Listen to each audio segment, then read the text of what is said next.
கும்பராசிக்காரர்களுக்கும் பெரிய ரிலீஃப், உண்மையிலே பெரிய ரிலீஃப் இப்போது உண்டு. போன தடவை ஜென்மச்சனி முடிஞ்சாலும் இன்னும் மழை விட்டும் தூவானம் விடலை அப்படிங்கிற மாதிரியாக கொஞ்சம் பிரச்சனை ஓஞ்சிருக்கு தான், உண்மை தான். 2024 மாதிரி 25 இல்லை, இருந்தாலும் முழுக்க நான் ரிலீஃப் ஆகலையே நினைக்கிறவங்களுக்கு 2026 வில் ஆன்சர்னு சொல்லுவேன். இந்த ஆண்டு உங்களுக்கு பதில் கொடுக்கும், நல்ல விதமான பதிலை கொடுக்கும்.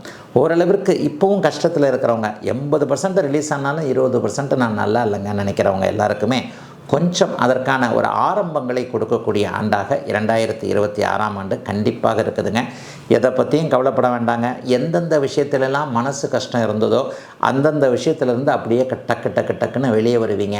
கணவனால் மன அழுத்தம், மனைவியால் மன அழுத்தம், மகளால் மன அழுத்தம், பேரண்ட்ஸால் மன அழுத்தம், வேலையில் மன அழுத்தம், சுற்றுப்புற சூழல்களில் மன அழுத்தம், எனக்கே உடம்பு சரியில்லாமல் போச்சு, டாக்டர்கிட்ட போனால் அதை பயமுறுத்துகிறாரு இதை பயமுறுத்துகிறாரு, பொருளாதாரம் சுத்தம், அதில் பணத்தை போட்டேன் இதில் பணத்தை போட்டேன், அது லாஸ் ஆகி போச்சு இது லாஸ் ஆகி போச்சு, வேலையிலிருந்து வர வேண்டிய பணம் அதில் கிடைக்கல இதில் கிடைக்கல, விற்றவன் விற்றான் வாங்கினவன் வாங்கினான், எனக்கு கொடுக்க வேண்டியது அவன் கொடுக்காம இப்படியே அங்கே போயிட்டான் இங்கே போயிட்டான்னு சொல்லிட்டு மூளையில் போட்டு முக்காடு போட்டு அழக்கூடிய அளவிற்கு மனசுக்குள்ள துயரத்தையும் துக்கத்தையும் தேக்கி வைத்திருக்கக்கூடிய அத்தனை கும்பராசிக்காரர்களுக்கும் மிகப்பெரிய முன்னேற்றங்கள் இப்போது கிடைக்க இருக்குது.